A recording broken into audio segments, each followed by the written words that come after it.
Hello, my name is Sabrina Doherty.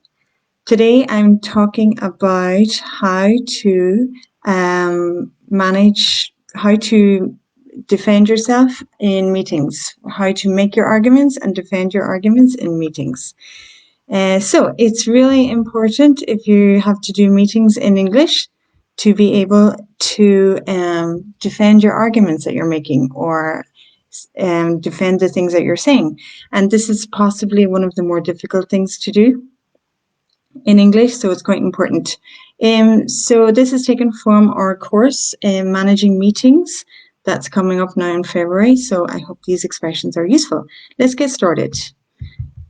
First of all, you want to express your opinion, perhaps, and expressions for this can be, I believe that, or I believe strongly that, I feel that, I think that, personally I think that, or personally I believe that, or I am convinced that. So these aren't too difficult. I think you should choose one or two, practice them, and use them all the time. I mean, in your native language, you use the same expressions, so we do the same in English, okay? Then for sequencing, for moving from one point to another, these are ways that you can do that.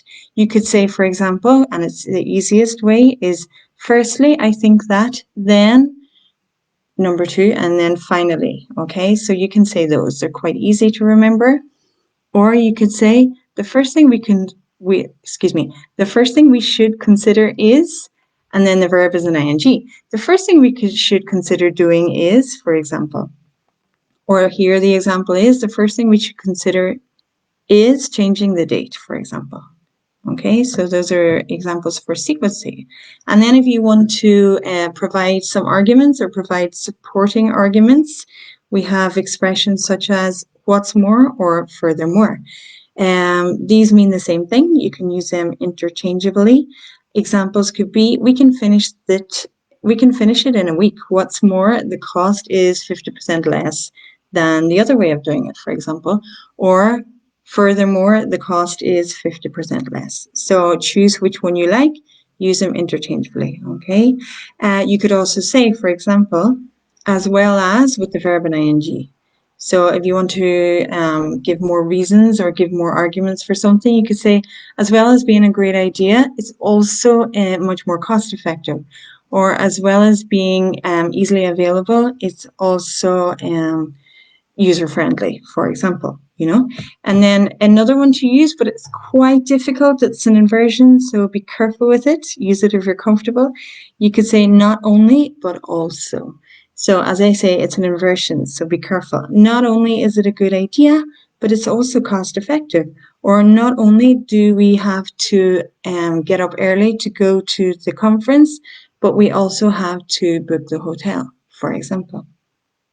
Okay, another expression you could use could be from a, with an adjective, standpoint. From a company standpoint, it's a really good idea. From a financial standpoint, we will save thousands, for example. Or from a personal standpoint, I don't think it's a good idea. This one's not so difficult to use and it can be quite useful. Okay, so let's move on to acknowledging other people's views. And this is quite important as well. You need to acknowledge that other people might have opinions that are different from yours, for example. So you could say things like, I am aware that you feel differently, but, for example, or I am aware that you feel that we shouldn't do this, or it is clear that you should. So as we said before, your delivery is important, your body language, your tone of voice. So it's different to say, for example, yeah, it's clear that you feel differently, to it's clear that you feel differently about this. So just be careful with how you deliver these expressions, you know. If you want to appear strong or more friendly or more empathetic, for example. You could also say your standpoint is clear. It's the same as saying it's clear that you feel this way. And then you could also say, I see what you're saying. And then you could say but or however. And this way you're introducing what you think. So you're trying to be sympathetic to what the other person is saying, but you're also holding strong on your own viewpoint. Okay, so then we're almost finished, we come to showing contrast. You could say, however, or alternatively, or although. These are three useful expressions. So I see what you're saying, however, I have to disagree. Or I know that may not be a good idea. Alternatively, we could look at it again at a later date. Or although I think it's a really good idea, maybe we need to wait. Okay, so these are three conjunctions that you could use to show contrast. And then if you want to say things in another way, you could say, we feel that the sales will go up 50% with this. That is, by September, we will double our sales, something like this. Or what I want to say is, for example. So for me, the most natural one would be that is. Moving on to our last slide. When we want to finish up and summarize what we've been saying, you could say, okay, so it seems clear that we can't make a decision today, or it seems clear that we need to wait for the figures to come in to know what to do. In conclusion, we're going to change A and B, but we're going to wait for more information about C.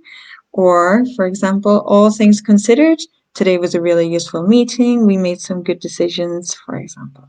So hopefully those expressions were useful for you in your meetings.